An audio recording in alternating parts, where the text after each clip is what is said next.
Well, welcome everyone. My name is Raja Kuri. I'm the CEO of Kuri Conversations. And welcome to this COVID edition of our conversation today. It's the first time we do this, so please bear with us. There might be technical issues. Having a conversation among a group of people online might turn out to be a bit of a challenge, but we're going to do our best. And it's an important event, an important book to discuss, and we're really honored to have with us Dr. Michael Dan. Just a word or two about Kuri Conversations. As many of you know, these are the conversations where we deal with only light subject matter. We don't deal with tough issues like Jewish-Palestinian narratives and sexual orientation and religion and Arab stereotypes and hate in Canada and those kinds. But what's really special about these conversations is that they are actually conversations. They're not debates. We're not here to prove one party right and the other one wrong. We are here to have a conversation to gain a deeper understanding of an issue and go home enlightened. In this case, turn off our computers enlightened. Now, as a Palestinian who has been in dialogue with Jewish colleagues and friends for 13 years, obviously it's important for me, the subject of Israel-Palestine, and more importantly, relations between Canadian and Palestinian Jews here at home are important topics that we have had a number of conversations around and that we will continue to have conversations around. As a matter of fact, next month on August 18, we will be having a webinar with Peter Beinart, who recently wrote a very important piece that created a lot of conversation, called Yavne, a Jewish Case for Equality in Israel-Palestine. Now, the structure today is we will have Dr. Dan make a presentation. Then we will have a conversation with him along with two other discussants. And then we will open the floor for our participants to send questions. And the way to send questions is at the bottom of your screen, there is a Q&A icon. If you click on that, you'll be able to write a question. And you don't have to wait until the end. You can send in your questions at any point in time, and I will be reviewing them and responding. Now, in many of our conversations, we have partnered with JSpace Canada. And with us here today, we have Dr. Karen Mock, the president of JSpace Canada. I'd like her to say a few words. Thank you very much, Raja. I am so pleased to be co-chairing this and co-sponsoring it with Raja Kuri Conversations. Raja, we go back about 20 years in the anti-racism and social justice work. And then, of course, 13 years ago, we co-founded the Canadian Arab Jewish Leadership Dialogue, when we realized that what was important is relationship building and bringing together people who cared about that region and wanted human rights and social justice for all. JSpace Canada, in a way, I guess, is our version of Raja Kuri Conversations, because we tried to create the safe space to have difficult or courageous conversations. Our tagline says we are a progressive Jewish voice. I could also say we're a progressive Zionist voice in the way that we define Zionism, but more about that later in our conversation. It's a thrill to see Michael Dan again and to hear from him and his amazing new book. JSpace Canada had a small virtual parlor meeting, but of course, in keeping with our own mandate, we've always said, we can't just be having the conversations by ourselves. It needs to be with Palestinian Canadians as well. So I'm going to turn it back over to you, Raja, my old friend and colleague, and to hear, after your introduction, from Dr. Michael Dan. The first time I met Michael Dan was when he was the chair of the Canadian Friends of Haifa University. And I was at an occasion when he gave the keynote speech, and it was obvious from his speech, his presentation, that he is brutally honest, bold and courageous, doesn't mince words, means everything he says, and his book is equally the same. Michael Dan is a philanthropist and former neurosurgeon. Together with his wife, Amira, he has funded organizations that assist marginalized people in Toronto and helped to create the first privately owned research institute in the world geared to the unique health needs of Indigenous people. His commitment to peace in the Middle East is exemplified by his support for the University of Haifa, the Michael and Amira Dan Professorship in Global Health at the University of Toronto, and the St. John Eye Hospital in Jerusalem. Michael is a member of the Order of Canada and of the Order of Ontario. He is a senior fellow at the Glendon School of Public and International Affairs and holds 3 honorary degrees. Welcome, Michael. We are delighted to have you with us. Thank you, Raja and Karen. I'm just thrilled to be participating in a Koori conversation. It took a few years, but I'm finally here. And I think I've got all the technology working today. So before I jump into my slide presentation, I want to say a few things about this book. This book took about 4 years to write. About a decade of careful reflection went into it. And I want to say what it is and what it isn't. So it is not a prescription. I'm not using game theory to find an answer to the Israeli-Palestinian conflict. I'm using game theory to help us think about it and ask important questions. And it's really up to the people in Israel and Palestine to find an answer to the conflict. But maybe this book will shed some light on that.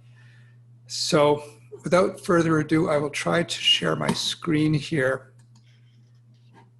And hopefully we can just jump right into it. Okay, is that working? Does everyone see my screen?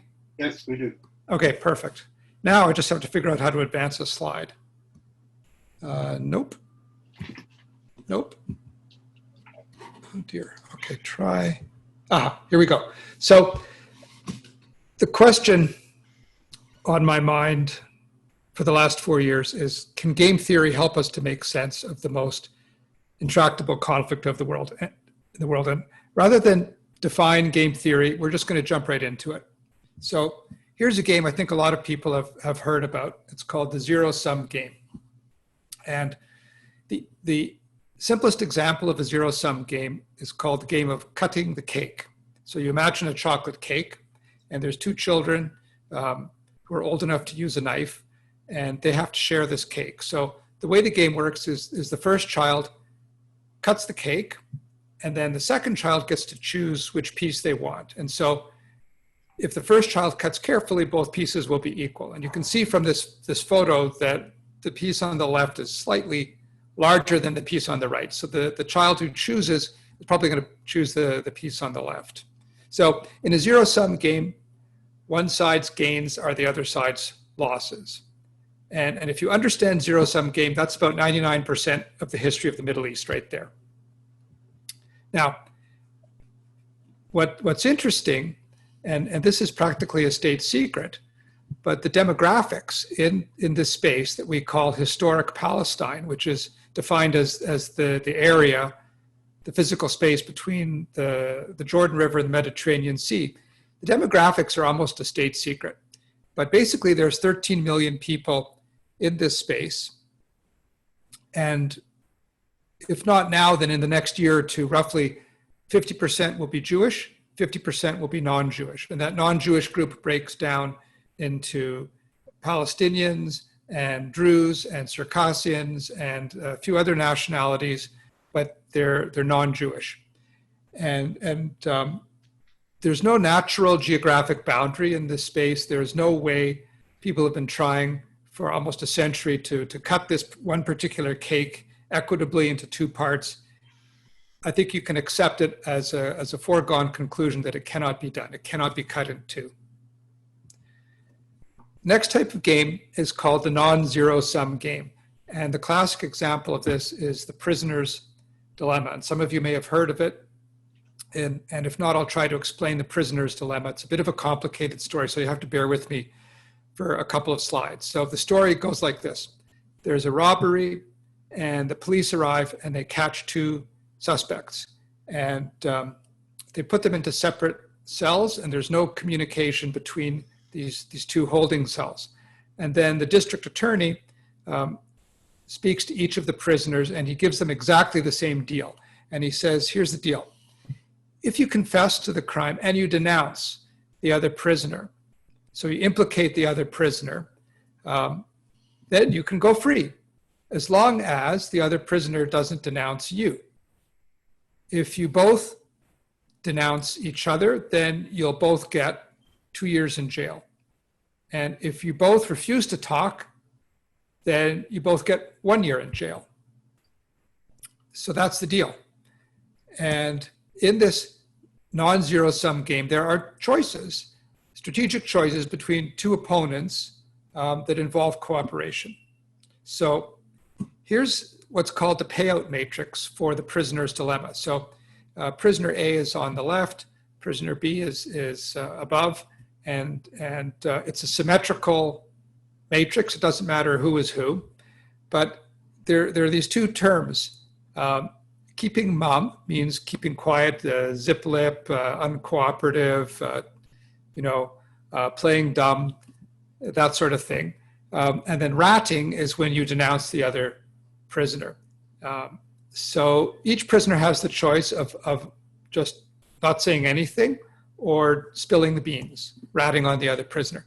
And for prisoner A, their first choice, so that's represented by number 4, their first choice is to rat on the other prisoner while the other prisoner says nothing. So if he does that, then prisoner A goes free, and then prisoner B gets 3 years in jail.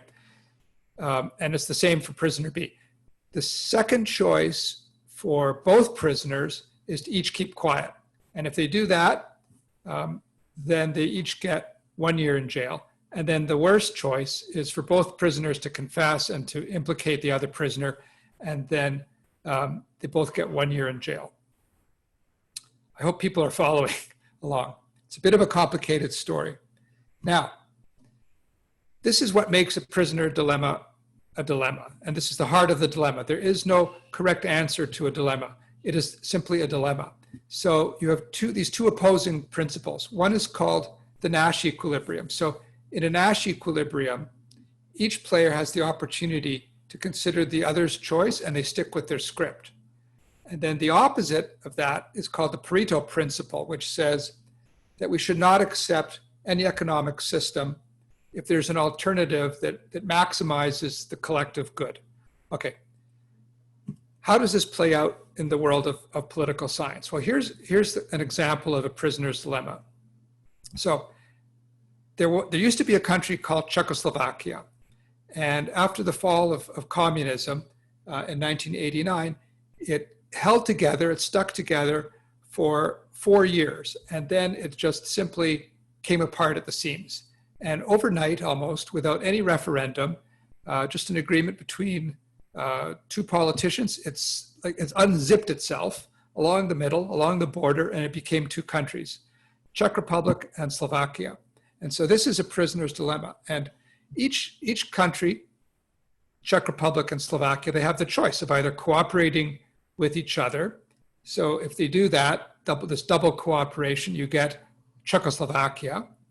And this is one country with one postal system, one tax service, one national rail service, one phone system.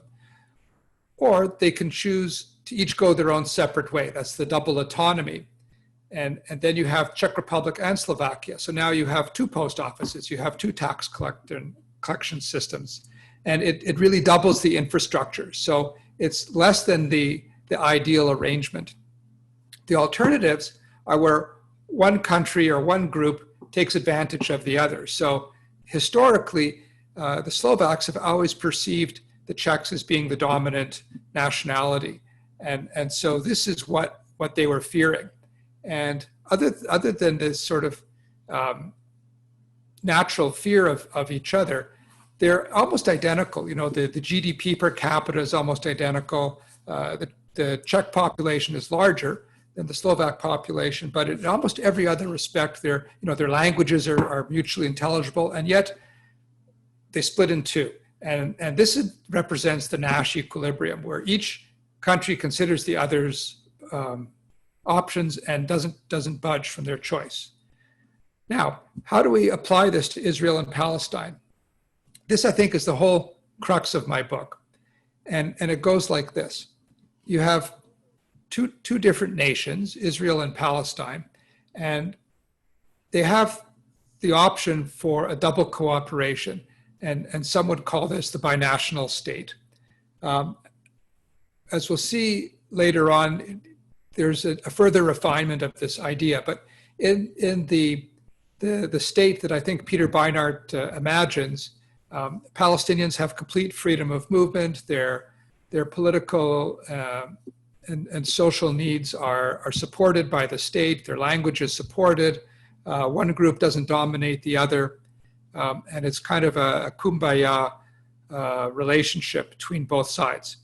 The flip side of that are two states for two peoples. And as we saw earlier on in the first slide, there is no natural boundary, there is no natural border along which you can equitably divide this space. So that is a real problem. The other alternative is called the Zionist state. And I put this up here because this is becoming an increasingly precarious, legally and morally and physically precarious situation with a Jewish minority that's emerging in this space between the river and the sea. It becomes an undemocratic arrangement by definition, because in a democracy you have the majority that rules. And the flip side of that is the Arab state. So if we go with this principle of giving one vote to one adult, then pretty soon you have what's called an Arab state, because the majority will be non-Jewish. So these are the four choices. And after examining them in detail, it's pretty clear that the two-state option just simply is not possible in this part of the world. People have been trying for about 80 years to impose a two-state solution, and it simply hasn't worked. And in fact, the charter of the Likud party expressly prohibits a two-state solution. So where do we get this idea of a state from anyway? And modern nations go back to the Peace of Westphalia, which is a treaty, a European treaty, I should add, from 1648. And it was signed at the end of these European wars of religion. And it's today the basis for the modern international system. And in Westphalian sovereignty, every nation has defined borders. They have a stable population. They have a single government, and they have a judiciary that functions, and it's a state of law-abiding citizens. Nations have sovereignty over their own space and their own territory, and they're not supposed to interfere in the sovereignty of other nations. They can have diplomatic relationships with other nations, but they don't interfere with their sovereignty. In Judaism, we have our own concepts of nationhood and nationality, and they predate this Peace of Westphalia by at least 1,000 years. And Jewish concepts of nationhood are a little bit different. So there is a concept of nationhood that is expressed in the Haggadah, which we read every Passover, and talks about how the Jewish people were a nation within a nation, referring to Egypt. And modern Israel defines itself as the nation state of the Jewish people. So it sees the Jewish people not so much in spiritual terms, but in political terms. And the problem with this is that 55% of the world's Jewish people choose not to live in the state that is their state. But that's another story. The other thing, and this I have to be very clear on, unlike other Western democracies, Israel is not a state of all of its citizens. Israeli citizens include people who have Palestinian ancestry and Druze and Circassians and other ethnic groups. And Israel defines itself as the state of the Jewish people.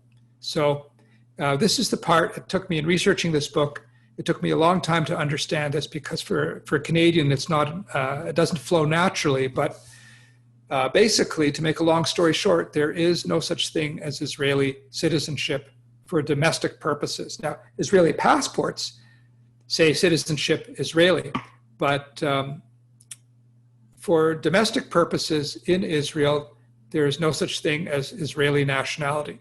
If you have a baby in Israel, if they're born in Israel, you go to the registration office and you have to register the nationality of the child, and Israeli is not an option. Palestinian is not an option. Jewish is an option, so Jewish is considered a nation. Arab is considered a nation. But Israeli is not a nationality. And people have challenged this before the Supreme Court of Israel, and they've been told, no, there's no such thing as Israeli nationality.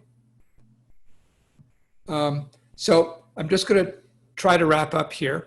And I think the key question that has been on everyone's mind, especially since the Oslo process, is can historic Palestine, that area between the river and the sea, can it accommodate two Westphalian states? And so you either believe it can or it can't. So if you believe it can, then both sides must be prepared to work and make significant territorial compromises and work together and figure out a way to cut the cake. If you believe it can't, which is basically the conclusion in my book, then you have to look back at the Palestine Royal Commission of 1937. That failed to cut the cake. The UN Partition Plan for Palestine failed to cut the cake. The Oslo peace process, which I would say ended in 2014, maybe 2016 at the latest, that failed to cut the cake. And then now you have, of course, the Trump peace plan, which basically gives the entire cake to Israel. So I tend to view this as a geographic space that cannot accommodate two Westphalian states. It simply cannot. So the choices are either no resolution to the conflict, and that's looking more and more like a possible outcome, or some kind of a one-state solution. And there are really only three types of one-state solution, and I don't think Peter Beinart gets into this exactly. But the three possible one-state solutions are, number one, a Zionist state, which would eventually become an undemocratic, apartheid-like state dominated by Jewish ultranationalists. Or you have a fully democratic state where one person, one vote, and this eventually becomes a state that's dominated by non-Jews just because of the demographic growth. And then the third choice is this very interesting concept called a consociational democracy. So I would say Belgium or Canada are both examples of a consociational democracy. So you can get up in the Canadian Parliament and you can give a speech in French, and everyone listens attentively. And if you don't understand French, there's a translation service. And you can go to a post office in Newfoundland or British Columbia, and you can insist on mailing a letter in French, and the post office is supposed to provide you with adequate service in that language. And so in a consociational democracy, people learn to accommodate the other ethnic group in sort of a mutually agreed upon civil manner, notwithstanding the demographics. So I think I'm going to stop there, and I hope it didn't go over time. And Raja, I'm going to turn it over to you. You're right on time, Michael. And I'm not surprised given your scientific precision analysis. I'm curious what inspired you to bring the game theory into this context? You know, it just came to me one day. I received an email from a friend with a link to an article about prisoner's dilemma, and I was just thinking, I would say it's a moment of creativity where I said, you know, maybe this can possibly help me to understand what is going on in the Middle East. So it was a circuitous route. One of the things struck me that in the very early part of the book, you know, the preface and the introduction, you make three sort of strong statements. One is that the two-state is dead. The other one is that Zionism has sort of served its purpose. Why do we need to continue to cling to that ideology? And the third one was that, and I'm forgetting now, but the point about you know, the binational state is now, this is you know, revolutionary thinking within the Jewish left context, and I'd like to know what kind of reactions, you know, you've been getting, and you know, the two-state has been the sort of the basis of the Jewish and the Israeli left, and now people like you and others are saying that's pretty much gone. It left the station. We need to start looking at other potential solutions. Well, my inbox has been surprisingly quiet since I made these bold statements. I'm almost disappointed, but you know, the two. I mean, again, it didn't happen all of a sudden, but I think gradually I woke up and one day just asked myself, whatever happened to the two-state solution? Why hasn't it come about yet? You know, it was supposed to sort of be the crowning achievement of the Oslo peace process. And when I went back and started researching the history of the two-state solution, this is an idea that actually is at least 80 years old. So I would trace its origins back to the 1936 riots and the Palestine Royal Commission, and also called the Peel Commission. And the Peel Commission, it was led by Lord Peel. I think they spent a total of 3 weeks in Palestine, and that was it. And then they listened to both sides. David Ben-Gurion gave testimony, Zev Jabotinsky gave testimony, Haj Amin Husseini, Sir Winston Churchill. And then they said, right, you know, very good. We need two states, one with a predominantly Jewish majority, one with a predominantly Arab majority. And then they left. They went back to London. And the following year, 1938, there was another commission, the Woodhead Commission.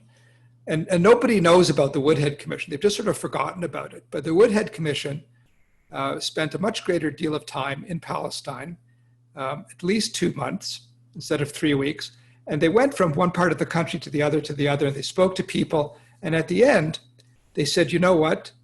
we can't implement the recommendations of the Peel Commission. It's just simply impossible. So we've known this now for at least 80 years. And as a result of the Woodhead Commission realizing that the 2 states for 2 peoples was just physically impossible, this is what led to the infamous 1939 white paper that started to put the brakes on Jewish immigration to Palestine, where they said, okay, 75,000 people over the next 5 years, that's it. And this was just on the eve of the Second World War. It was like the biggest disaster in history. So that is the history of it. And so my thinking is, if an idea does not work after 8 decades of trying to get it to work, it's probably never going to work. So just abandon it. Just say goodbye. That's it. 2 states for 2 peoples is just, it's not going to happen. And then the other point about Zionism having run its course, this is a very, very, you have to be really careful with a statement like that, but I wanted to be absolutely clear. Number one, it's not an anti-Zionist book.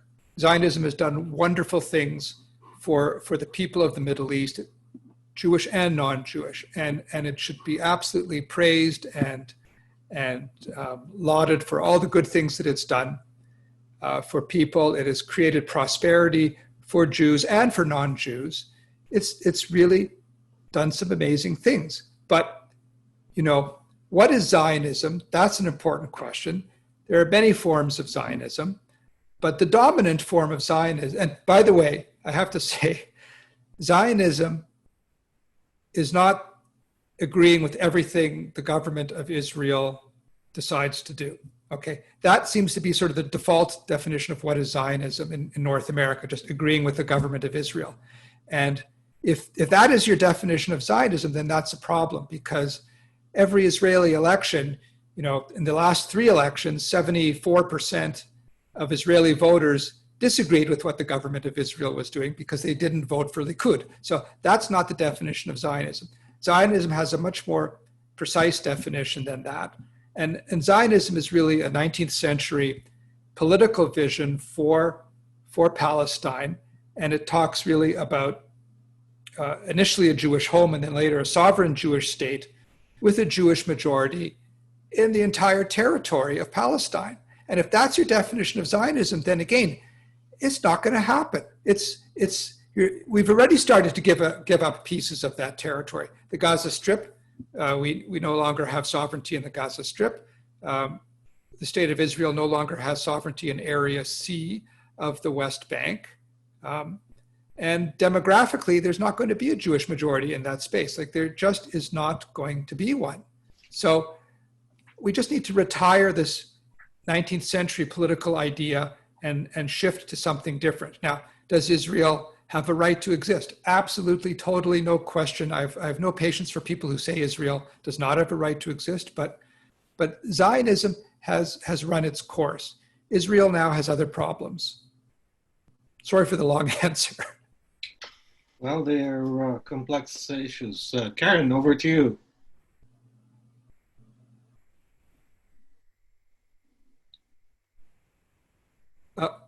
Karen, I think we have to unmute your microphone. Bottom left. Okay. There we go. Sorry about that. I was glad you started to get into the issue of what is Zionism.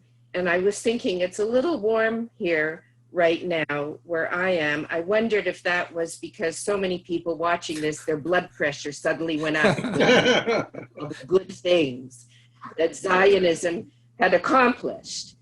I'd be the first one to say that it has accomplished some tremendous things, but there's a lot of people watching this, including many Jews, of course, and of course Palestinians, who think that the way Zionism was actually interpreted by some people, it created nothing but havoc in some people's lives.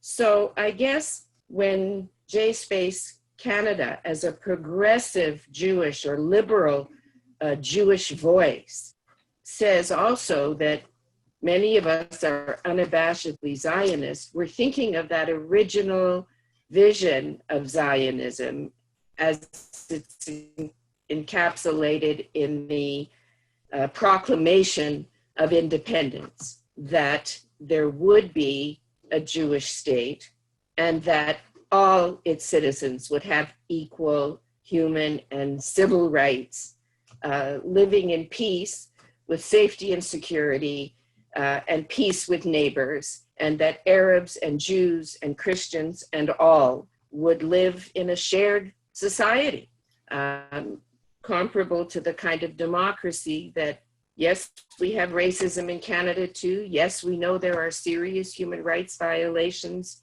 in Israel. No, we do not support the kinds of policies, many of the policies of the present Israeli government. But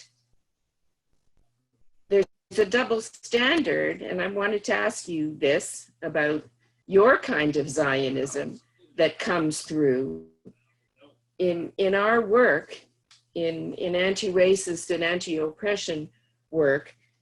There's a norm that people can define their own terminology. And Raja and I have had some pretty heart-to-heart conversations, and he said to me, until he met me and started talking with a lot of the people in J-Space and the progressive left, that our definition of Zionism was completely different from the lived experience of so many. So it hasn't really run its course. If there are those who believe in the Zionism of the original Zionist vision. Would you care to comment on that and what your book can teach us around how to try to fulfill the vision of a democratic culture, a shared society with equal rights, but at the same time not losing sight of the Jewish right to self-determination and the Palestinian right to self-determination? Okay, so the Israeli Declaration of Independence it's a beautiful document. I think everyone who's part of this conversation, regardless of your background, should take a few minutes and read that document, because it is one of the most inspiring documents of the 20th century. And it talks about exactly everything you said about equal citizenship for all. And if you read it carefully, it specifically mentions UN Resolution 181. So what is UN Resolution 181? That was the resolution of November 15th, 1947, that proposes the partition of I guess at the time it was British Palestine into two states. So it is not a stretch to say that the Israeli Declaration of Independence specifically endorses a two-state solution. It's right there. If you read it, it's right there in front of you. And it endorses a liberal democracy where all citizens are treated equally.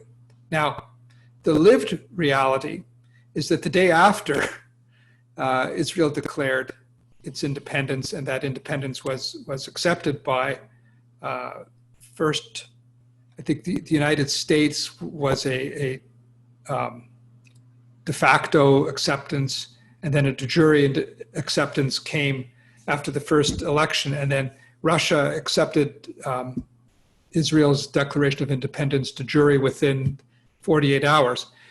Immediately afterwards, Palestinian citizens of this new country were placed under martial law, and so there were travel restrictions and all sorts of restrictions on their civil liberties that were not lifted until 1966, I believe. So literally the day after the Declaration of Independence was proclaimed, the reality on the ground changed dramatically. And, the term, I guess the question I struggle with, well, I don't struggle anymore because I found an answer to it. And the question is this: can we consider Israel to be a liberal democracy? I think that's what you're leading up to. And the Zionism of the Declaration of Independence is a liberal democratic Zionism. The reality is Israel is no longer, if it ever was, it's no longer a liberal democracy. You cannot consider it to be a liberal democracy. Some sociologists call it an ethnic democracy. Others would say it's worse than that. It's an ethnocracy. But Israel proudly defines itself as an illiberal democracy. It is not a state of all of its citizens. And especially in the last few years, and I'm thinking specifically of the nation state law of 2018, we can see clearly that Israel is not a state of all of its citizens. All citizens of Israel have individual rights that are protected by a series of basic laws. Israel does not have a constitution, but the collective rights of the Jewish citizens of Israel take precedence over the collective rights of the non-Jewish citizens of Israel. So what that means is that according to the basic laws of Israel, and again, you need a super majority in the Knesset to change a basic law, not just 61 out of 120 votes. But according to Israel's basic laws, parts of Israel can be Judaized. That means names of streets and towns can be changed and Jewish symbols erected. And things can be done to protect the collective rights of the Jewish people, the Jewish citizens, at the expense of the non-Jewish citizens. Then there's another law called the Admissions Committee Law, which I believe is 2016. And so the Admissions Committee Law, it works something like this. In any village in Israel where there are 4,000 families or less, there can be an admissions committee that has the right to decide who can and who cannot live in that settlement, in that municipality or in that city. And this is a very thinly veiled way of excluding Palestinian citizens of Israel from living anywhere they want in Israel, inside the Green Line. And it applies to about 43% of the residential areas in Israel. They're small enough that they sort of fall under this threshold where the admissions committee of the residential area can exclude Palestinians. So again, all of this bumps up against the question, this very, very difficult question: what is apartheid? And apartheid, there is an official definition of apartheid, but there's also what I would say a working definition of apartheid. And the working definition goes like this: apartheid involves physical exclusion of people based on race or gender or religion or some external criteria, physical exclusion, physical separation, and also, very important, disenfranchisement. So people are kept apart and they have no voice in the political process. And Israel today is very much bumping up against this practice. So in, two general elections ago, you had Netanyahu sending out tweets that were saying the Arabs are going to polls in droves. Well, that's their democratic right to go to polls in droves. They should, but it's a form of intimidation, and that's soft disenfranchisement. And then in the most recent election, Likud were installing video cameras in polling stations, looking for voter fraud, primarily in Arab areas. So again, this is intimidation. This is a form of disenfranchisement. So when you have the disenfranchisement that's happening politically, when you have physical exclusion of Palestinian citizens of Israel by the admissions committee law, when you have the nation state law, this is not a liberal democracy. This is not how liberal democracies are supposed to function. Karen, can I ask you to please introduce our two additional discussants?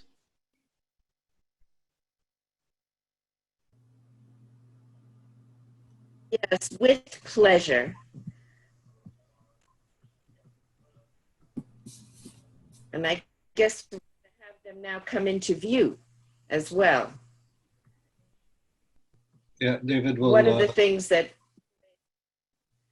JSpace Canada firmly believes in, and I know that Raja Khoury shares this with us, is that yes, those of us who are of a certain age or approaching it have lots to say and have had lots of lived experience that we want to share. But we firmly believe that the leadership for our actually, finally, God willing, inshallah, solving the conflict, that will be in the hands of the next generations who are going to be the leadership. So it's now my pleasure to introduce you to two young men who have already shown these kinds of leadership skills. Mohammed Al-Roub is a young Palestinian who grew up in Bethlehem, and currently he's pursuing his master's degree in sustainability studies at Trent University, focusing on building an alternative market for a Palestinian farmer community to improve the local economy and build collaboration in the conflict zone. I first met Mohammed through a wonderful program that many of you watching this today are aware of, the Heart to Heart program that is devoted to bringing Palestinian and Jewish teenagers together to work on understanding and accepting each other's narratives and building a shared society. Michael Morgenthau is a non-practicing lawyer from Toronto with strong ties to Israel. I'm very pleased to say he's an active JSpace Canada volunteer, and he chairs JSpace Canada's policy committee. He's also helping us with our strategic planning and visioning for the future. We've invited Mohammed and Michael to take over the next part of the discussion with Dr. Michael Dan and help us see your vision for the future. Thank you both for joining us. I don't know if you agreed on who's going to go first. Whatever you prefer. Hi. Hamad looks like he's psyched up to go. So go ahead, Hamad.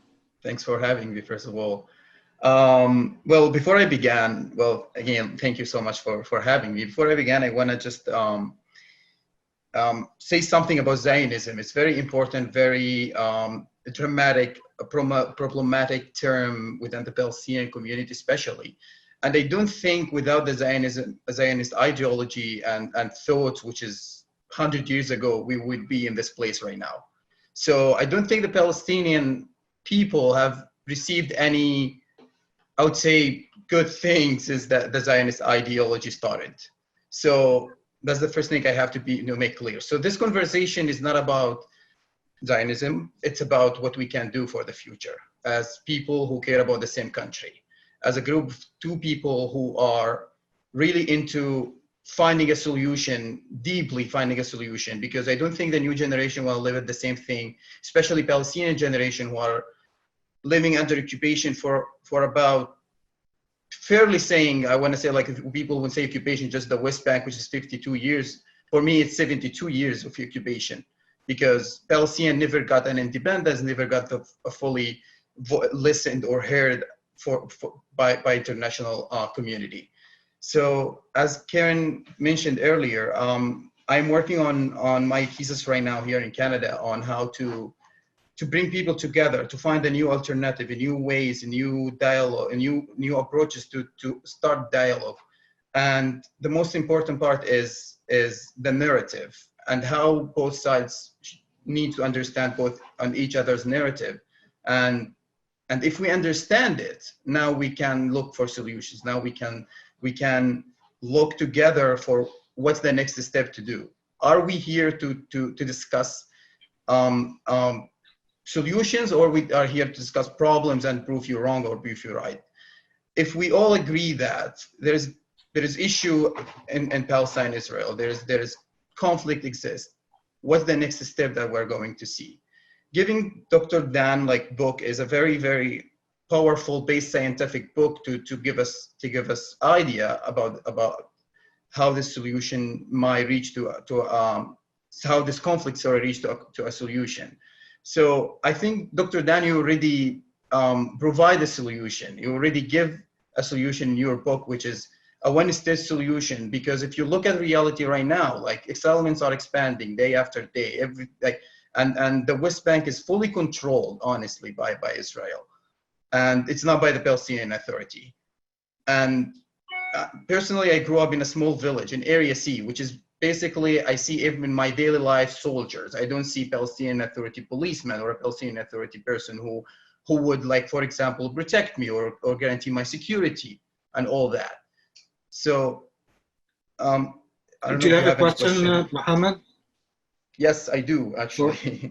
So I'm wondering about how, when you mentioned the example of Canada, how do you, Dr. Dan, how do you see this example can be applied on Palestine, Israel?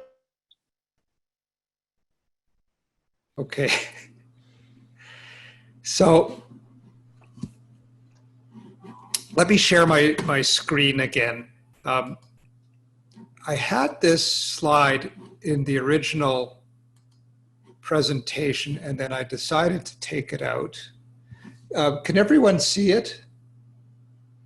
It's yeah, we can. Yeah. So this is a statement that was written by Zev Jabotinsky, who is basically the ideological founder of the Likud party. And it was written in 1923, 2 years after the Cairo conference. So, and I'll get back to your question in a second, Mohammed. So what was the Cairo conference about?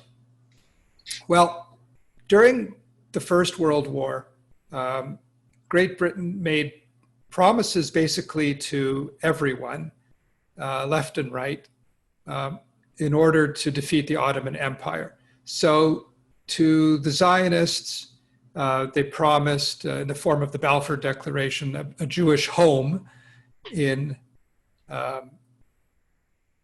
Palestine. And this was before Britain even had control over Palestine. So it would almost, like in law, this would be considered a non-binding, letter of intent. But they didn't control Palestine, and yet they promised a Jewish home in Palestine. So, it was like, let's throw it against the wall and see if it sticks. To the Arabs, they promised. They made all kinds of promises, and they sent Lawrence of Arabia to instill some kind of a revolt against the Ottoman rulers. And so in 1921, Great Britain found itself in a position where it had made these conflicting promises to both sides, and they had to do something. They had defeated the Ottoman Empire. They were now in charge of this vast territory. They had also made promises to the French, by the way. And so they had to split things up. They had to cut the cake. And they cut the cake along the Jordan River, and everything east of that became the Emirate of Transjordania. And that they gave to the Al-Hashemi family. So today that's the Hashemite kingdom of Jordan. The Al-Hashemi family did not originate from that area. They originated in the Hejaz. And everything west of the Jordan River, they called that British Palestine. And in this area of British Palestine, also historic Palestine, that was the area of a Jewish home. But they didn't give the whole territory to the Zionists. They just said you can settle in parts of it. And Zev Jabotinsky, who trained as a lawyer and had a brilliant legal mind, when he read the Balfour Declaration that talks about a Jewish home in Palestine, his reaction was, oh, you must mean all of Palestine. In other words, the east bank of the Jordan River and the west bank of the Jordan River. And when Great Britain divided Palestine in two, Jabotinsky was furious, and especially because he had served so bravely under the British command in the First World War, and he was in charge of the Zion Mule Corps. And I'm giving a lot of history here, but I'll get to the answer to your question. And so he wrote this essay, and this part I find really interesting because I went back to the original sources, and Jabotinsky, he was a polyglot, and he testified in impeccable English before the Peel Commission. He obviously spoke Hebrew, he spoke Russian, but he wrote this essay in Russian. And so he was thinking in Russian, and he was using Russian words and Russian ideas. And so the first sentence of this famous line, it says, Nasha kolonizatsiya ili должна прекратиться, ili должна прекратиться. He's speaking in Russian, and the word he uses, he doesn't say settlement, he says colonization. And so what did Jabotinsky mean when he said colonization? And Raja, you said there were three things in the introduction to my book that caught your mind, and then you lost you lost your train of thought. But I think the third one was this word colonization. And so right. I do not accept the word occupation. I believe this is a colonization process that began with thinkers like Jabotinsky and very much continued on in 1967, was part of a colonization process. The colonization continues today. And when Jabotinsky is writing about colonization, our colonization, who is the our in our colonization? He's not talking about British colonization of Palestine. He hated the British because they divided Palestine. He's talking about Zionist colonization of Palestine. That is the our in our colonization. And so he says, our colonization must either stop or must go on contrary to the will of the native population. Who is the native population? Now, there's thinking today that, oh, the Jews, we are the native population of Palestine. Look at our DNA. We have 23andMe. I did my chromosome analysis. I'm like 98.6% Ashkenazi DNA. And even better than that, I'm revealing personal information here. My Y chromosome that was passed on to me from my father and his father and his father, my Y chromosome originates from the Middle East. There's no question that my personal genetic lineage has a direct connection to the Middle East. And so there's this argument today that, oh, the Jews, we are the native population of Palestine. Well, the way Jabotinsky saw it, he said, the Arabs of Palestine are the native population of Palestine. He's admitting it. He's saying right there, the Palestinian Arabs are the native population. DNA wasn't discovered in 1923. He's saying the Palestinian Arabs are the native population, and our colonization will continue contrary to the will of the Palestinian Arabs. Jewish colonization will continue contrary to the will of Palestinian Arabs. And this has been the theme of the Likud party from day one. That's it. So Zionism, there are many forms of Zionism. This is something I go into in the book. Labor Zionism was a little milder than Jabotinsky Zionism. Labor Zionism talked about settling the areas of Palestine where there's specifically were not Palestinian Arabs. So what was rejected by the Palestinian Arabs, the low-lying territory, the swamps, all of that land would be reclaimed by Jewish labor. That was the labor movement, the labor Zionism. But Jabotinsky's Zionism, his form of Zionism, is much more militant. It's much more colonial. We're going to go in there, and it's the zero-sum game. We're here, and you're not. Now, he wasn't completely zero-sum, but it was this great imbalance of power. That's what he wanted to see. So let's call a spade a spade. The Zionism of the Likud party is a colonial Zionism. It is against a two-state solution. It is in favor of continuing the colonization project and continuing it until I'm not sure what the end point is, because they're not winning the demographic war. Now, guess what? Canada is a colonial society too. I'm getting to the answer of your question, okay? Not all colonial societies are pure evil. Some colonial societies, when they reach a certain point of maturity, they develop a sense of introspection. They look at what they've done and they say, you know what? We've harmed people. We've harmed the native population. We actually feel bad for this. We feel sorry. And so they enter this phase of recognition of what they've done, and reconciliation and restitution. Those are the words that Canada is, this is the phase that Canada is entering. And that is what Canada has to teach Israel. But Israel is so at the earliest possible stages of it won't even recognize that it's a colonial methodology. That's the problem. But one day, and my hope is that there will be a reconciliation and a restitution between Jews and non-Jews, because one side is never going to succeed to kick the other one out. Like, no one's going to push the other side into the sea. That's a fanciful idea. So the only thing we're left with is either eternal conflict or some kind of reconciliation. Thank you, Michael. And now we go to the other Michael. Go ahead, sir. Well, I really want to thank everybody for providing such interesting thoughts that, I've just been reflecting on in this conversation, and speak to me a lot about experiences that I've had.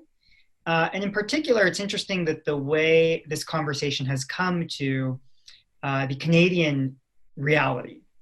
And, my background is that I got very involved in the Indigenous rights movement when I was an undergrad, and actually did have the chance to work in the area of Aboriginal law when I was practicing law. And one of the things that really struck me as I was learning about Indigenous rights from the first time I read Peace in High School by former Chief of the Assembly of First Nations, George Erasmus, which was very eye-opening and shifted the way I saw things, was the way in which Indigenous people here in Canada talking about their identity spoke to me about how I understood myself as a young Canadian Jew here in Canada. And by that, what I mean is, we've talked a lot about, what is Zionism? To me, Zionism is, it's theoretical. I studied political theory. I'd recommend a book called Liberal Nationalism by Yael Tamir. But on a more, human level, and when I think about what it is for the people that I grew up around, it's something that underlies my lived experience and speaks to, who am I, that sort of thing. So to give, a really concrete example, so I am, I'm a gay man. And, one of the things you do when you figure that out is you're trying to think, well, what does that mean, right? And you should, of course, naturally reflect, well, what does your community think about that? So I'm Canadian, and of course I would think, well, what do Canadians think about that generally? Look at the CBC, look at, Parliament. But also as a Jew, I would look to, well, what do Jews think about that? What does the state of Israel think? And that kind of question, and, the fact that there is a perception, not totally on point, but there's a perception that the state of Israel is generally friendly to gay people, is something that I think helped me understand where my community stood. And so to me, Zionism and the state of Israel and the role that it played in my life and the life of people around me is it gives us as Jews a forum for which we can figure out, who we are, not thousands of years ago when we were Pharisees and Sadducees, fighting in Jerusalem, but today, even here in Toronto. And that's the conversation that to me really feels important. And, when I think about what matters to my friends and my family members, they're not all looking up, what Jabotinsky said versus, Ben Gurion and things like that. It's more just what role does Israel play in their life and their understanding of who they are?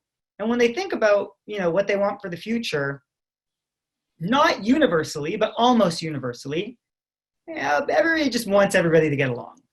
They don't know how to do that necessarily, but they do want a future in which, we can all get along. And I think, for me personally, that's absolutely what I want as well. And I believe strongly in, cooperation. And I am a believer in the two-state solution. And that's something that, resonates really strongly with me as well as most of, my peers. But I'm absolutely interested in working with people with whom I disagree.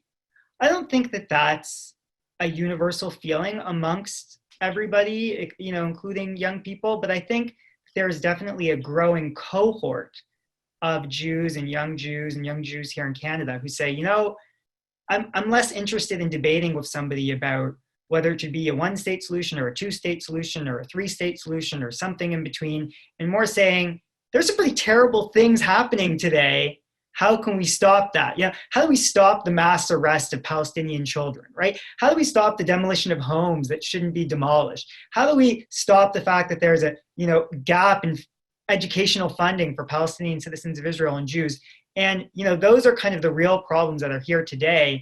And I do think there is a growing sense of urgency and of a desire to solve those, because as we sit here in Canada and think, who am I as a Jew and as a person? Well, we want to feel like we are people that believe in certain rights of equality and fairness. And it gets a little complicated when you're reading the newspaper or talking to your friends and you hear about all these, terrible things that are happening. A whole family that's been, murdered because the army thought that somebody was there who wasn't even there, and there was just negligence and carelessness. That's the kind of thing that I think really certainly turns me off and turns a lot of my peers off. And I think that, as a terrible timekeeper here, I have to ask you to get to a question or so, make it. Yeah, so I guess, to me, that the real kind of question that leads to is, for the average sort of person, and especially for the average young Jew here in the diaspora, what's the takeaway from your book in terms of what they can take away for their own identity and for their desire to move forward towards some sort of better future, for the people who aren't political scientists, that sort of thing.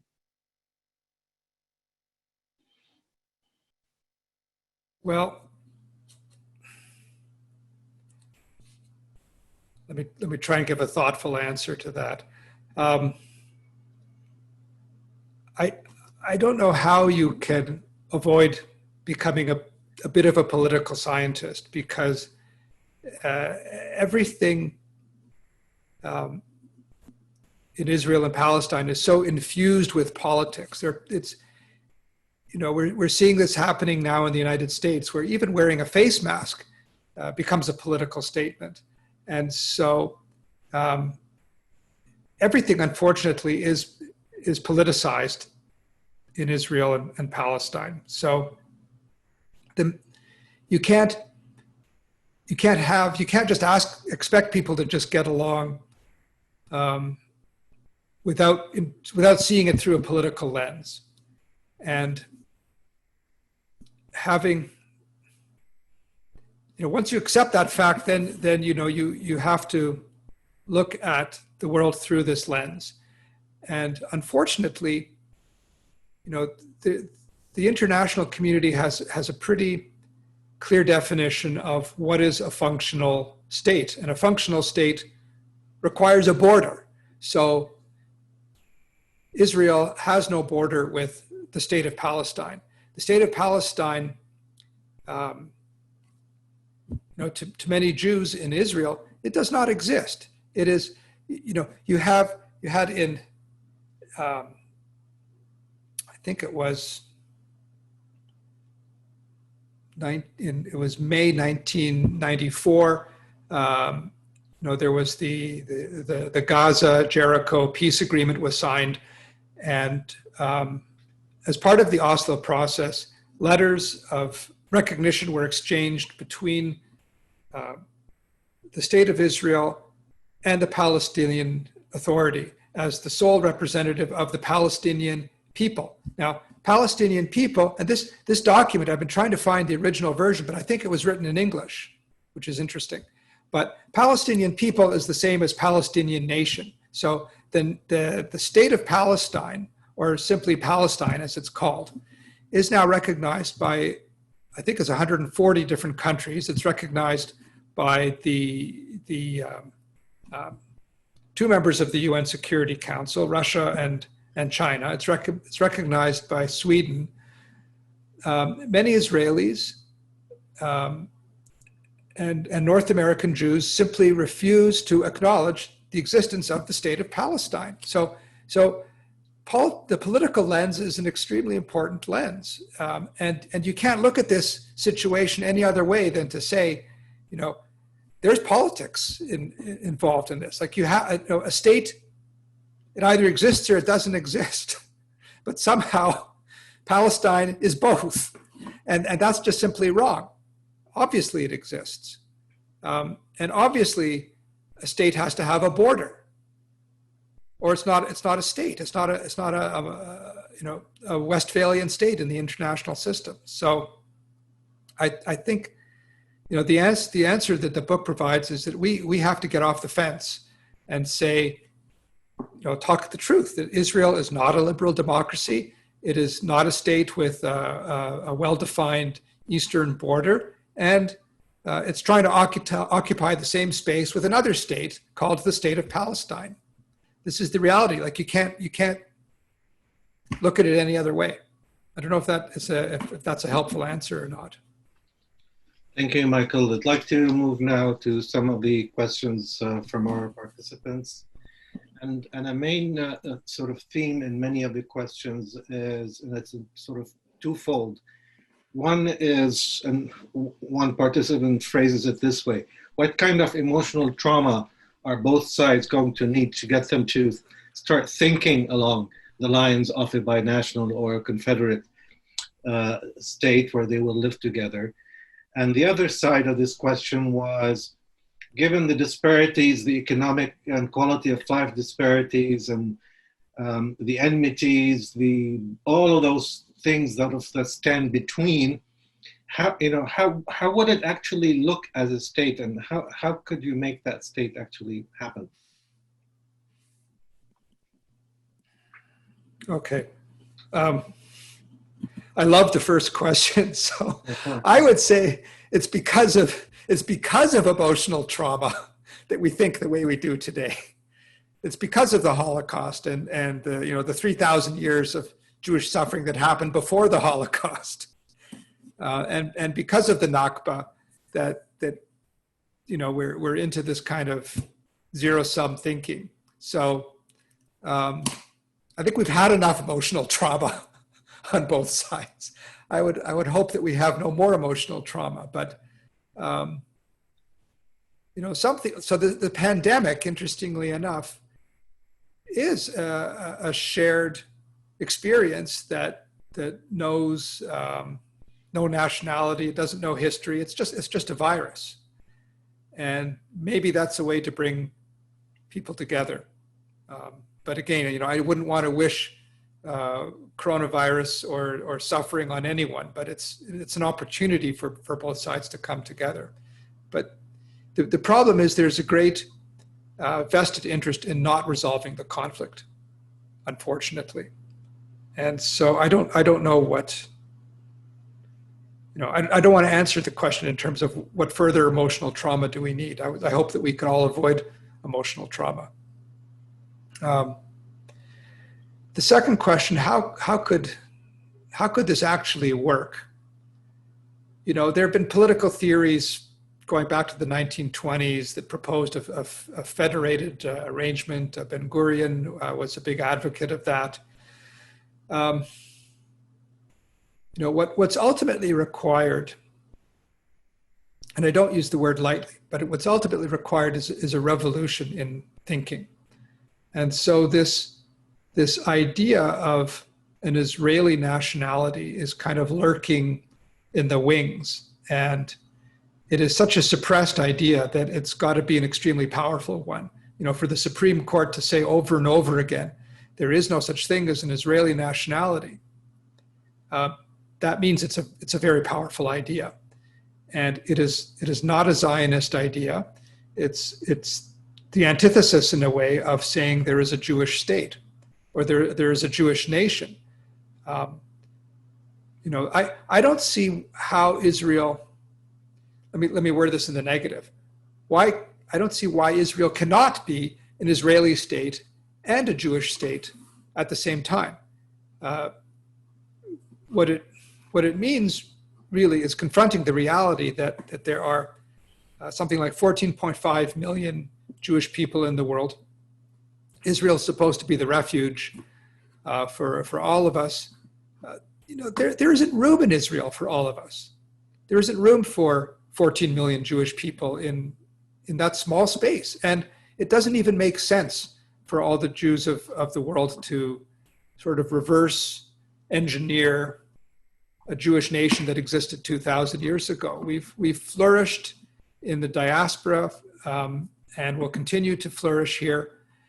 And so we have to let go of this idea that we need this one small corner of the earth where we can all automatically fly to and land at Ben Gurion Airport and become citizens. I'm perfectly happy with my Canadian citizenship.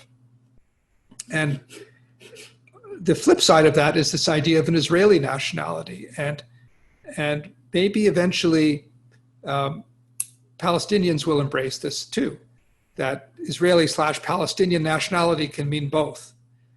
Because when you get down to it, it's astonishing. Michael, you spoke about Indigenous people, and one thing I've learned from Indigenous people is their incredible attachment to space, to a physical space, to rocks, to bodies of water, to the geography. And the Palestinian attachment to the geography of historic Palestine is just as crazy and just as nuts. I mean, this is a dry, arid, unforgiving stretch of land in the world, and yet we love it as much as they do. And so we can both build, this crazy world in this far-flung corner of the Middle East. Why not? My second question here is from someone who knows a lot more about game theory than I do. His question is, experimental research suggests that the single-play Prisoner's Dilemma games usually reach the no-regrets solution. Yes. Repeated plays with the same players, however, often eventually reach the Pareto optimum. Effectively, in repeated plays, the players communicate with each other by their choices. How can the Israel-Palestine conflict become parallel to this with repeated communication through repeated plays? First thing you need to do, Michael, is explain the question to us. Okay. Well, so I covered a lot of game theory in that introduction, but the Pareto optimum solution is what I call the consociational democracy. It's exactly what we've been speaking about for the last 30 minutes. And the one thing about the prisoner's dilemma, there's two assumptions. One assumption is that a Nash equilibrium is even possible. So the Nash equilibrium in this case are two states. And so when I examine the conflict through the lens of the prisoner's dilemma, early on in the book, I reached the conclusion that two states is not possible. So that's one important difference. And then the second difference is the prisoner's dilemma is a perfectly symmetrical game. Both prisoners, and in a way, we are prisoners of each other. Okay, you can think about that for a bit. But both prisoners have the same choices, and there is no power imbalance between the two. Well, there is today a huge power imbalance between Israelis, with a GDP of something like, I think it's $38,000 per capita, and Palestinians with a GDP that's 1/10 of that per capita. Like there are massive imbalances economically. If you recall, the Czech Republic and Slovakia, they almost have the same GDP. So prisoner's dilemma doesn't even apply to this situation. And later on in the book, there is a game called the game of bully, B-U-L-L-Y. That is the game. And this is really the game that is going on between Israelis and Palestinians. Mohammed, either your screen is going like this or your head is shaking. I can't tell the difference. But I think that is the real game that is being played out between Israelis and Palestinians. I think we have time for one last question. And that is, there is a sense in a number of these questions here that a lot of help from the outside world will be needed for the two peoples to head in that kind of direction, that it's required a lot of trust building and a radical change from the status quo. Sorry, what's the question in that? So, that left to their own devices, Palestinians and Israelis are not going to get there. There has to be a lot of push and help from the outside world. It could be the diasporas, it could be the younger generation among them. It could be, a number of different administration in the United States. I'm speculating here, but the premise is that they're not going to do this on their own. I would say it's because of the outside world that the situation perpetuates itself. So I go into this in the book. I talk a little bit about how the situation with Palestinian refugees is so unique. So they are not the Palestinian refugees of the 1948-49 conflict do not fall under the bailiwick of the UN, UNHCR, High Commission of Refugees.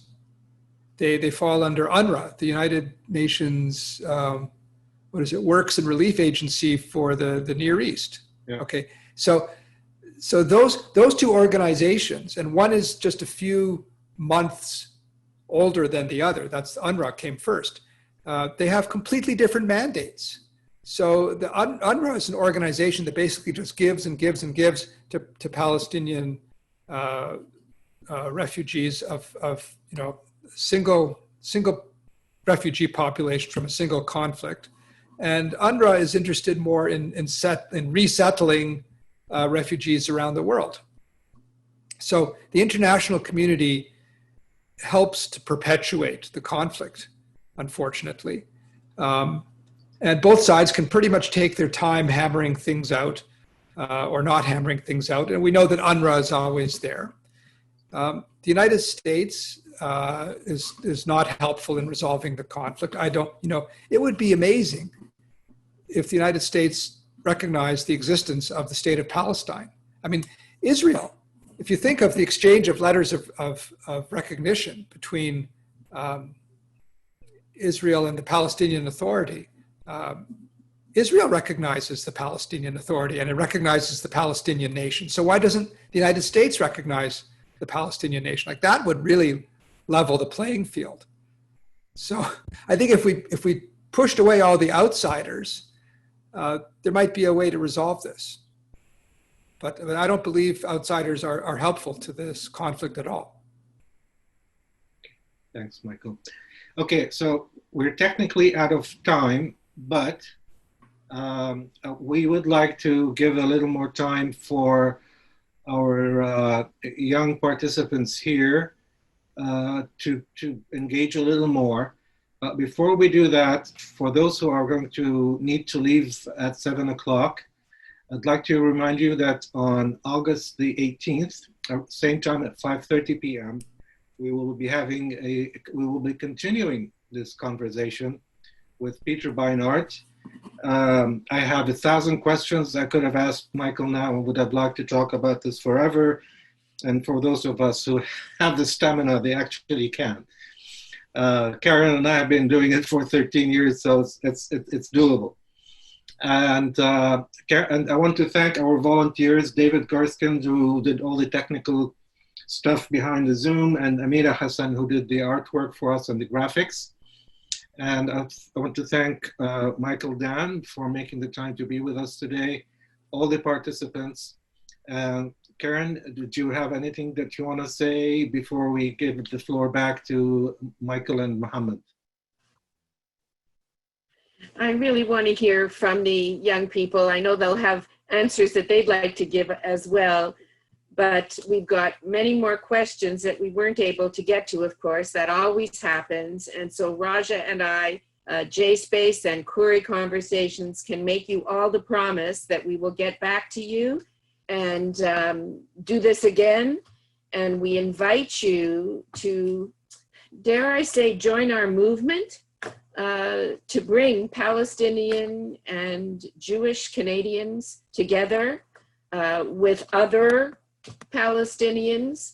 The nation, that is a point that you raised, this funny issue around what's a nation. There's a nation state, but then there is the Jewish nation, which is the 14 million Jewish people around the world. And there's the Palestinian nation, which isn't a nation state at the present time, but is a nation of people also around the world. I think those who are like-minded and want us to achieve the original vision of shared society and liberal democracy can actually make a difference worldwide. So let's turn it over to, thank you, Raja, for this opportunity and for the partnership. And let's turn it back to Mohammed and Michael to wrap it up. Michael Dan, can you stay with us for 15 more minutes? It'd be my pleasure. Wonderful, thank you, sir. Okay, Mohammed. Mohammed, hi. Dan, Dr. Dan, first of all, really thank you so much for this amazing information and the insight that you provided us. It's really resonated with me and my ideas where I see myself and Palestinian future and to look for this country that can bring people together. And I want to talk about the revolutionary brain ideas that we got to the point, I feel like we are really kind of facing a wall right now, given the situation at home in Palestine, Israel, wherein we are in a need for a new way of thinking, a new way of discussion. We are in a need of a new creative ideas on putting aside the ideology, the nationality, and all that. Just put it aside right now, because we are in a different world. We are not living in 100 years old. We are not living in a time of that.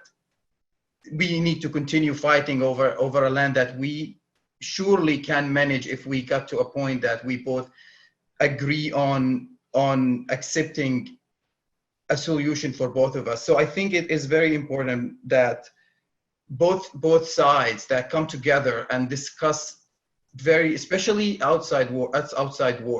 And there is a very important book that talks about the Palestinian Authority and the international involvement in the Palestinian-Israeli conflict that showed the international involvement makes this conflict even stay longer, because they are managing the conflict, they are not ending the conflict. And that is very, very serious topic, that how can we disconnect at least from the international community and try to bring people from these two communities?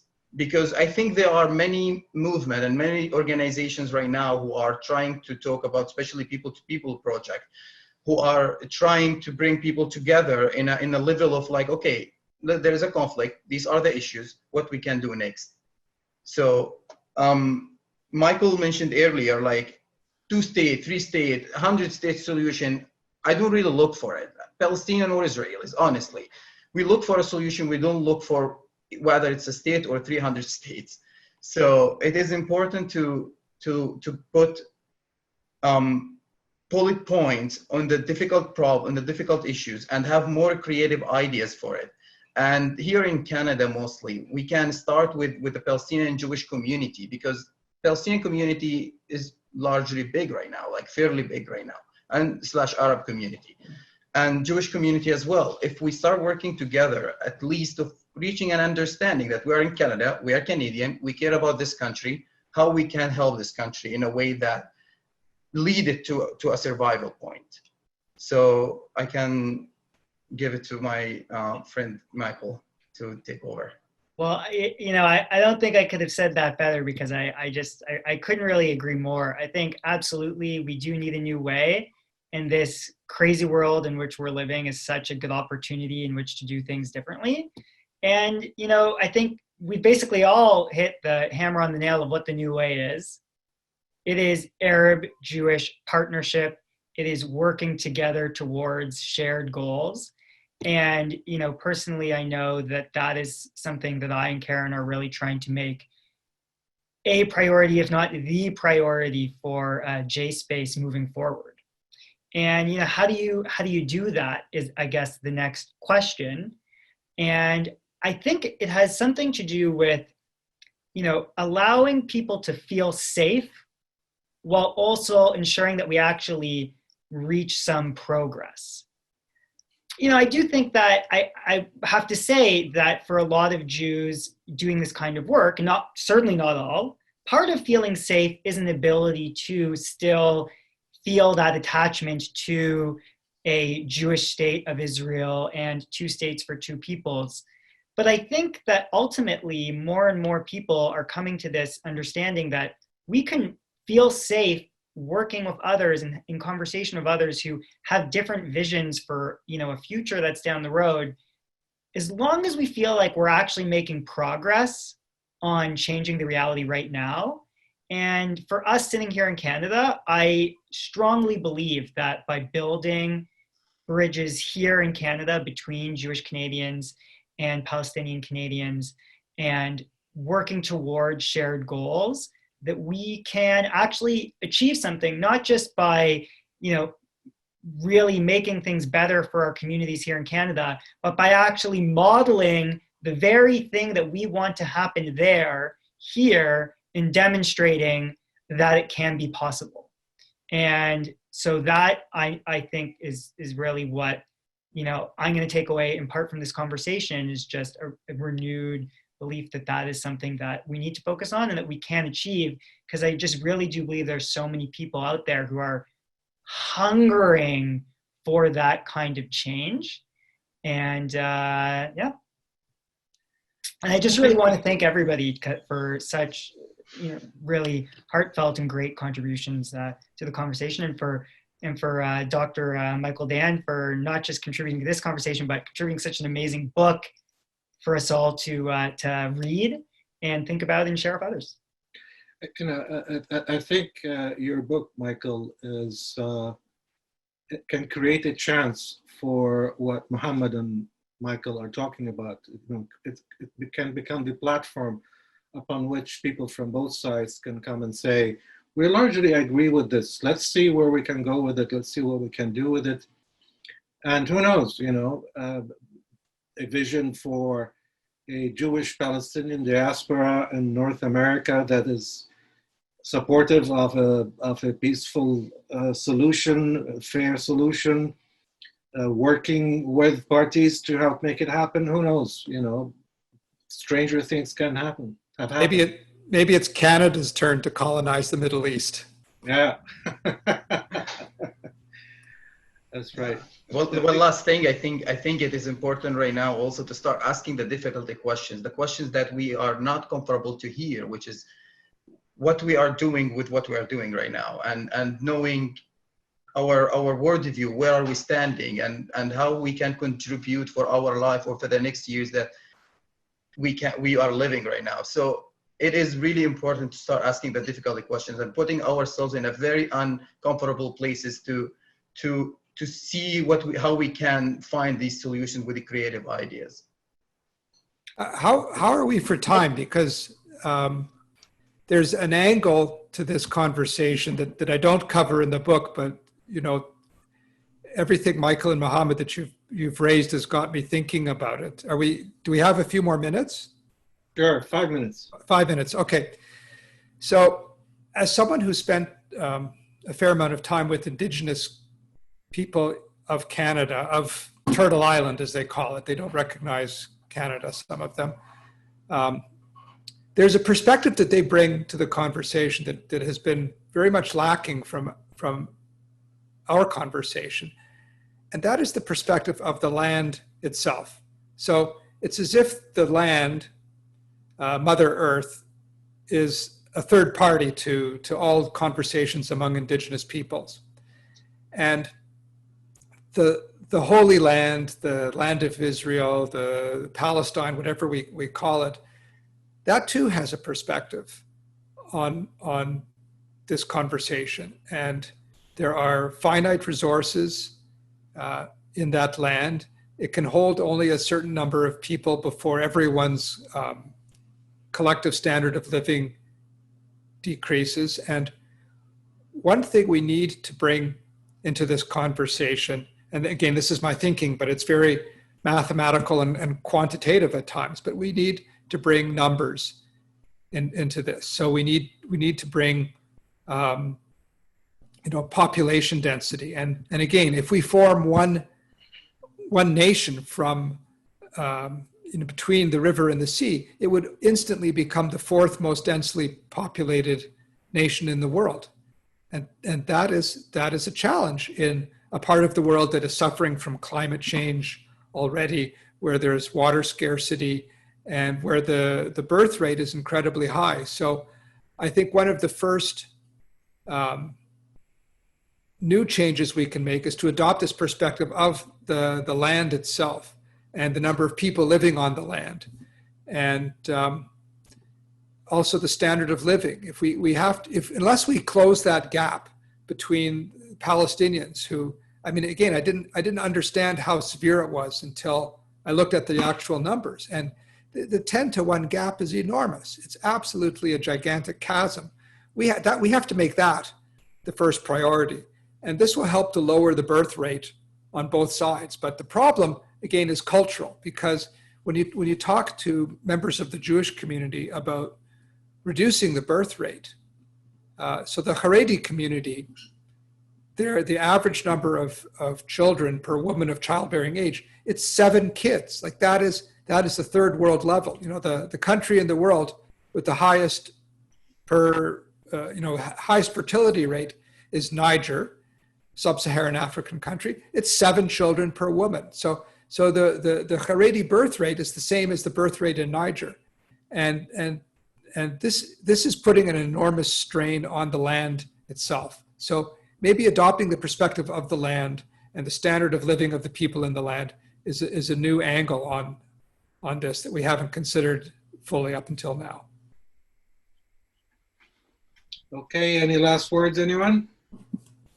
Karen? You're good? Well, I'm thinking that from the questions that were asked and the caliber of the conversation, I'm thinking that all of us here want us to go beyond what Haaretz editorial called Western intellectual parlor games, that we want to put some walk into the talk. We know, Michael, Dan, that you said we don't have an actual prescription, or in medical language, I guess, for a cure or a real resolution for the conflict yet. But from the questions that were posed by the audience, and as well from the caliber of the conversation, we know that there are a lot of people committed to working hard to trying to find a practical solution. So we thank you for this, and also for hopefully working with us in the future, especially the program that Michael Morgenthau was alluding to of JSpace, and even working with Raja and others with the youth to bring Palestinian and Jewish campus groups and youth together in the coming year, so that they can continue to try to build the trust, to have the courageous conversations, and help make the future better for all. So thank you. Thank you, everyone. Thank you to our participants. We reached 126 at one point, which was a very good number. Apologize, we didn't get to all of your questions. Hopefully on our next webinar on August 18, we'll allocate more time so that we can do more of the questions. Stay safe, healthy, everyone. Thank you for being with us today. And we will see you on the 18th.